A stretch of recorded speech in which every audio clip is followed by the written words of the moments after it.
تتبع ملتهم قل إن هدى الله هو الهدى ولئن اتبعت أهواءهم بعد الذي جاءك من العلم ما لك من الله من ولي ولا نصير الذين آتيناهم الكتاب يتلونه حق تلاوته أولئك يؤمنون به ومن يكفر به فأولئك هم الخاسرون صدق اللہ العظیم۔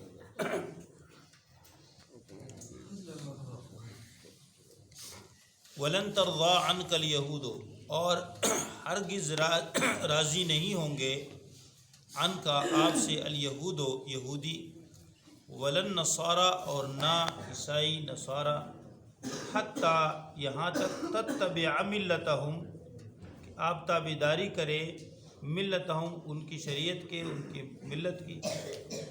قل آپ فرما دیجئے ان ہدی اللہ هو الہدی کہ بے شک اللہ کی ہدایت وہی ہدایت ہے، وَلَئِنِ اتَّبَعْتَ أَهْوَاءَهُمْ اور اگر آپ تابعداری کرے ان کے خواہشات کی، بعد الذی بعد اس کے، جاءک من العلم جو آیا آپ کے پاس علم، ما لک من اللہ نہیں ہوگا آپ کے لیے من اللہ اللہ کی طرف سے من ولی کوئی دوست، ولا نصیر اور نہ کوئی مددگار۔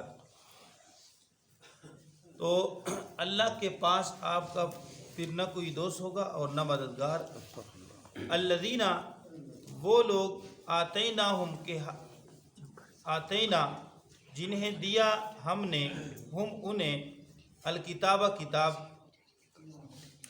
یتلونہ پڑھتے ہیں اس کتاب کو حق تلاوتی، حق تلاوت اس کا پڑھنے جس طرح پڑھنے کا حق ہے، اولئک یہ لوگ وہی لوگ یؤمنون بہ اس کتاب پر ایمان لانے والے ہیں، ومن یکفر بہ اور جو کفر کرتا ہے بہ اس پر، فاولئک هم الخاسرون تو وہی لوگ جو ہے خاسرون نقصان والے ہیں، تاوان والے ہیں۔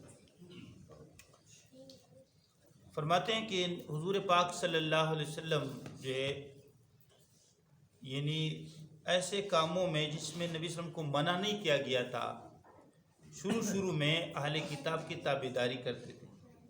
شروع میں اہل کتاب، مثلا حدیث میں آتا ہے کہ مشرکین مانگ نکالتے تھے، سر میں مانگ نکالتے تھے، شمال ترمذی میں یہ حدیث ہے۔ تو اور اہل کتاب مانگ نہیں نکالتے تھے، تو اللہ کے نبی صلی اللہ علیہ وسلم بھی مانگ شروع میں نہیں نکالتے تھے۔ یعنی وہ کام جس سے اللہ نے منع نہ کیا ہوتا تو اللہ کے نبی صلی اللہ علیہ وسلم اہل کتاب کی تابعداری کرتے تھے چھوٹے چھوٹے کاموں میں۔ اور اس کی یہ بھی وجہ کہ جب تک اللہ نے ان کاموں سے منع نہیں کیا، اہل کتاب کی تابعداری کا مطلب یہ ہے کہ ان کی موافقت کرتے تھے، موافقت کرتے تھے، تو یہ دین کی طرف مائل ہو جائیں گے، اسلام کی طرف مائل ہو جائیں گے۔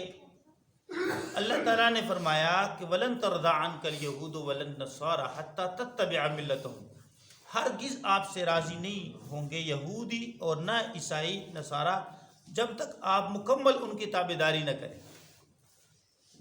ملت سے مراد شریعت ہے، یعنی ان کی شریعت کی مکمل آپ تابعداری کریں گے، یہودیت اختیار کریں گے تو پھر آپ سے راضی ہوں گے، اس کے بغیر وہ آپ سے راضی، اس کے کم سے کم پر آپ سے راضی نہیں ہوں گے۔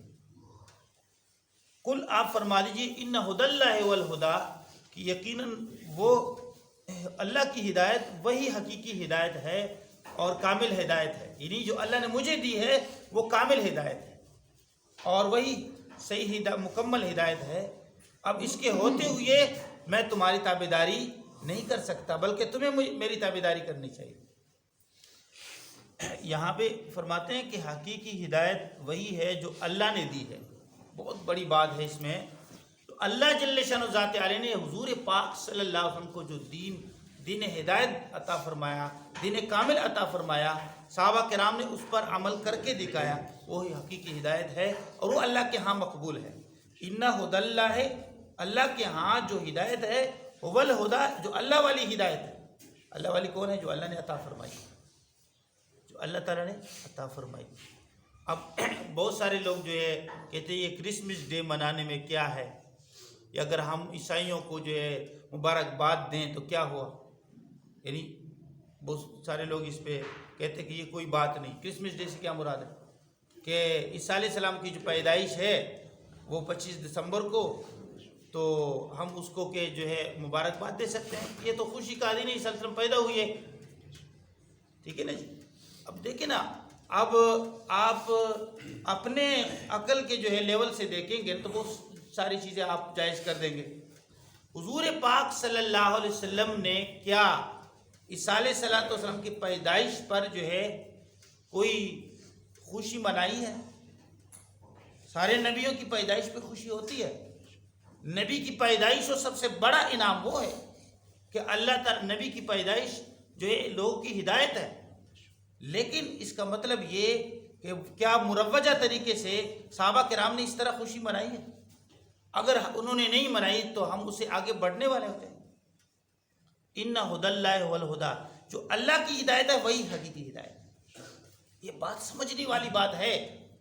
اگر صحابہ کرام کو ہٹا دیں نا تو لوگ تو اللہ یعوذ باللہ، آپ اس کو عجیب نہ سمجھیں، ایسے بھی لوگ ہیں جو کہتے ہیں کہ ناچنا قرآن پاک میں ذکر ہے، تو آپ وہ بھی مانو گے؟ تھے ناچنا قرآن پاک میں ذکر ہے۔ ہاں، جماعت المسلمین کے مسعود احمد وہ کہتے ہیں یصلون تحریک الصلوات کا مطلب یہ سرینوں کا ہلانا، تو وہ تو قرآن پاک میں ذکر ہے، صلات سے نکالتے ہیں۔ آپ کیا کہو گے؟ اب اپنی طرف سے قرآن پاک سے معنی نکالنا، ہاں جی، کہ یہ اللہ کا فضل ہے، ہم اس پہ خوشی منائیں گے۔ او بھائی، میرے بھائی، اللہ نے پیارے حبیب صلی اللہ علیہ وسلم کو دین عطا فرمایا، وہ امانت ہے۔ کیا حضور پاک صلی اللہ علیہ وسلم نے اس امانت کو مکمل نہیں پہنچایا؟ ادیت الامانت، امانت مکمل پہنچایا، ٹھیک ہے جی، اس میں خیانت نہیں کہ ہم سب سارے مانتے ہیں، اس بات پر نہیں مانے۔ صحابہ کرام نے اس امانت کو ادا کر دیا، اس پر عمل کیا، اس ایک بات بھی نہیں چھوڑی۔ اب اس سے ہٹ کر آپ زیادہ دین پر عمل کرنے والے ہو گئے۔ وہ کام ہم کریں کہ جو اللہ اس کے رسول نے کیا اور صحابہ کرام نے کیا، سیدھی سی بات ہے بھائی۔ پوری امت میں اختلافات ختم ہو جائیں گے اگر ہم حضور اور صحابہ کرام کی تابعداری کریں۔ یاد رکھنا، معن علیہ و اصحابہ، یہ معیار ہے، آپ کا عمل معیار نہیں ہے، کسی صحابہ کرام کے علاوہ کسی کا عمل معیار نہیں۔ سب سے بڑے بزرگ ہمارے کون ہیں؟ وہ صحابہ کرام، یاد رکھنا، جس کی گواہی، ایمان کی گواہی اللہ نے دی۔ انہیں سوال کیا تو ان کا جواب اللہ نے، ٹھیک ہے نا جی۔ اب آہستہ آہستہ یہ باتیں سمجھ آئے گی۔ اللہ تعالیٰ ہم سب کو، امت کو گمراہ کرنا جو ہے، اب کل قیامت کے دن جو ہے لوگ مجرم ہوں گے جو صحابہ کرام کے علاوہ راستے پہ لوگ کو چلا رہے ہوں گے۔ یہ بات سمجھنے والی بات ہے۔ اللہ فرماتے ہیں قل ان ھدی اللہ ھو الھدی، آپ فرما دیجئے کہ جو اللہ کی ہدایت ہے وہ حقیقی ہدایت ہے، وہ لائق تابعداری ہے۔ وَلَئِنِ اتَّبَعْتَ أَهْوَاءَهُمْ، اللہ فرماتے ہیں کہ یہود و نصارہ نے اپنے دین میں تبدیلیاں کی، آپ ان کی تابعداری کریں گے، خواہشات بن گئے، یہ کوئی دین نہیں ہے۔ دوسری بات، جب امام الانبیاء جناب محمد الرسول اللہ صلی اللہ علیہ وسلم تشریف لائے اور قرآن پاک کا نزول ہوا، ان کا دین منسوخ ہو گیا۔ ان کا دین کیا ہو گیا؟ منسوخ ہو گیا۔ اب دین حق کیا ہے؟ وہ یہ جو ہے، یہ دین اسلام ہے اور قرآن پاک ہے۔ وَلَئِنِ اتَّبَعْتَ أَهْوَاءَهُمْ، اگر آپ تابعداری کریں ان کے خواہشات کی۔ اللہ کے نبی صلی اللہ علیہ وسلم تو تابعداری کرنے والے نہیں تھے، یہ امت کی طرف اشارہ ہے کہ آپ کی امت بھی یہود و نصارہ کی تابعداری نہ کرے، یاد رکھنا۔ ہاں، یہود و نصارہ کی تابعداری نہ کرے۔ اب دیکھیں ہم کرتے ہیں کہ نہیں کرتے؟ ہم دیکھتے ہیں کہ یہود و نصارہ کس طرح داڑیاں بناتے ہیں، اس طرح بنائیں۔ امام الانبیاء حضور پاک صلی اللہ علیہ وسلم نے کس طرح شکل و صورت اختیار کی، اس کی تابعداری ہمارے اوپر ضروری ہے میرے بھائی، ٹھیک ہے نا جی۔ ساری چیزیں اللہ فرماتے ہیں وَلَئِنِ اتَّبَعْتَ أَهْوَاءَهُمْ، اور اے میرے محبوب اگر آپ ان کی تابعداری کرے، اشارہ امت کی طرف کہ اگر امت ان کی تابعداری کرے، بعد الذی جاءک من العلم، اس کے بعد کہ آپ کے پاس علم آیا۔ اور اس طرف اشارہ ہے نبی صلی اللہ علیہ وسلم کو کہ یہ یہودی آپ سے کم پہ راضی نہیں ہوں گے، یہ چاہتے ہیں کہ ہمارے خواہشات کی تابعداری کرے۔ اللہ فرماتے ہیں مَا لَكَ مِنَ اللَّهِ مِن وَلِيٍّ وَلَا نَصِيرٍ، اب بڑی بات ہے، بات غور سے سمجھیں۔ اللہ فرماتے ہیں اللہ کے ہاں آپ کا کوئی مددگار نہیں ہوگا اور نہ کوئی دوست آپ کو ملے گا، پھر اللہ کے پکڑ میں آ جاؤ گے۔ یہاں پہ مخاطب کون ہے؟ حضور پاک صلی اللہ علیہ وسلم۔ قانون سب کے لیے، مالکا نہیں ہوگا اللہ کا آپ کے لیے اے میرے محبوب من اللہ سے اللہ کے پاس سے ولی کوئی بھی دوست ولا نصیر اور نہ کوئی مددگار. قانون آ گیا نا. ہاں کہ جب امام الانبیاء حضور پاک صلی اللہ علیہ وسلم کے لیے اللہ کا یہ خطاب ہے تو ساری امت کے لیے یہ خطاب ہے کہ ہم یہود و نصارہ کی تابعداری سے بچیں. الذین آتیناہم الکتاب اللہ فرماتے ہیں وہ لوگ جن کو ہم نے کتاب دیا یتلونہ حق تلاوتی وہ پڑھتے ہیں جیسے اس کے پڑھنے کا حق ہے جیسے اس کے پڑھنے کا حق ہے. اولئک یؤمنون بہ یہی لوگ اس پر ایمان لانے والے ہیں. اب اس سے کیا مراد ہے؟ فرماتے ہیں کہ حق جو ہے یعنی کتاب سے کیا مراد ہے؟ تورات اور انجیل جس وقت یہود و نصارہ نے اس میں تبدیلی نہیں کی تھی اور اس کے اوائل اس پر عمل کرنے والے تھے انہوں نے اس پر عمل جو کیا تھا وہ صحیح لوگ تھے. اور اس کے علاوہ جو ہے یعنی قرآن پاک مراد ہے کہ قرآن پاک اللہ نے عطا فرمایا ہاں جی تو وہ اس کا حق تلاوت کرتے ہیں. یا جو وہ یہودی جو مسلمان ہوئے انہوں نے اپنی کتاب پر عمل کیا کہ ان کی کتابوں میں ذکر تھا حضور پاک صلی اللہ علیہ وسلم آئیں گے تشریف لائیں گے نبی آخر الزمان تشریف لائیں گے آپ لوگوں نے ان پر جو ہے ایمان لانا ہے. یہ اللہ کے ساتھ وعدہ ذکر تھا ان کی کتابوں میں ان کے صفات ذکر تھے. تو اللہ فرماتے ہیں کہ جو پڑھتے ہیں اور پڑھنے کا جس طرح حق ہے اس طرح پڑھتے ہیں. اولئک یؤمنون بہ وہ لوگ اس قرآن پاک پر بھی ایمان لانے والے ہیں یا وہ لوگ اپنی کتاب پر ایمان لانے والے ہیں. اور دوسری بات کہ قرآن پاک اللہ نے جن کو عطا فرمایا وہ اس کی تلاوت کرتے ہیں حق تلاوت کے تقریباً 3 4 5 اس کے جو تشریحات ہیں فرمایا کہ توجہ سے پڑھتے ہیں. ایک معنی ہے جب حضرت عمر بن الخطاب سے نقل تفسیر ابن کثیر کے حوالے سے کہ جب جنت کا ذکر آتا ہے تو وہ اللہ سے جنت مانگتے ہیں تلاوت کرتے کرتے. جب جہنم کا ذکر آتا ہے تو اللہ تعالیٰ سے جہنم سے پناہ مانگتے ہیں. تو یہ جو ہے اس کا حق تلاوت سے یہ مراد ہے. اور ایک قول یہ بھی ہے کہ قرآن پاک میں جو حلال ذکر ہے وہ حلال کو حلال سمجھتے ہیں اس سے بچتے ہیں. جو حرام اس کو کرتے ہیں اس حلال کو حلال سمجھ کے جو ہے اس کو اختیار کرتے ہیں اور حرام کو حرام سمجھ کے جو ہے اس سے بچتے ہیں. ایک آدمی جو ہے وَحَلَّ اللَّهُ الْبَيْعَ وَحَرَّمَ الرِّبَا یہ تلاوت بھی کر رہا ہے جی اور سود بھی کر رہا ہے. تو اللہ کے نبی نے کیا فرمایا کہ بہت سارے قرآن پاک پڑھنے والے ایسے ہیں کہ قرآن پاک پڑھتے بھی ہیں اور قرآن پاک اس پر لعنت بھی کہتے ہیں. وہ جھوٹا ہوتا ہے لعنت اللہ علی الکاذبین اور وہ جو اس میں شامل ہو جاتا ہے. اب جو ہے سود بھی کرتا ہے اور کہتا ہے کہ اللہ نے بیع کو حلال کر دیا اور سود کو حرام کر دیا اور حرام بھی کرتا ہے. تو یہ حق تلاوت نہیں ہے. حق تلاوت یہ ہے کہ اس کے حلال کو حلال جانیں اور اس کے حرام کو حرام جانیں اور اس پر عمل کریں اور اسی طرح اس میں تبدیلی نہ کریں. جس طرح یہودی اپنی کتابوں میں معنی تبدیل کرتے تھے اور لوگ گمراہ کرتے تھے قرآن پاک کی تبدیلی نہ کریں. جس طرح تشریحات احادیث سے قرآن پاک کی جو تشریحات ہیں صحابہ کرام سے احادیث سے منقول ہے اس طرح تشریح کرے. اپنے جو ہے عقل سے نہ کرے اپنے پیٹ سے تشریح نہ کرے میرے بھائی. یہ اس کا حق ہے.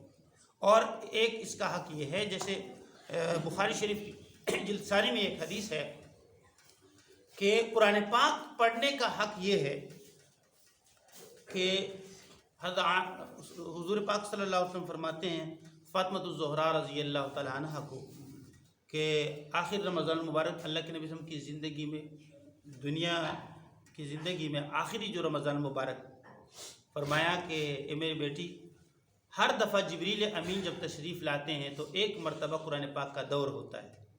میرے ساتھ ایک مرتبہ قرآن پاک کا دور مجھے ایک مرتبہ سناتے ہیں اور میں ایک مرتبہ ان کو سناتا ہوں.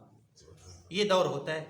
اس مرتبہ جبریل امین نے 2 مرتبہ میرے ساتھ دور کیا قرآن پاک 2 مرتبہ قرآن پاک کا دور کیا اور مجھے یوں لگ رہا ہے کہ شاید اس کے بعد میں تو ہے یعنی میرا انتقال ہوگا میں تم سے پردہ کروں گا یعنی یہ میرا آخری رمضان ہے.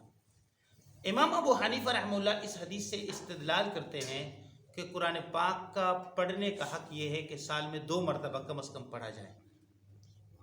پڑھنے کا حق یہ ہے کہ سال میں 2 مرتبہ اس کو کم از کم پڑھا جائے، اور جن بھائیوں نے قرآن پاک ابھی پڑھا نہیں ہے وہ شرم نہ کرے، اس کو تو ان کو ضروری ہے میرے بھائی، جس کتاب پر ہمارا ایمان ہے اور نہ ان کو جانتے ہیں نہ الفاظ پڑھ سکتے ہیں، ان پر ضروری ہے کہ وہ شروع کرے میرے بھائی۔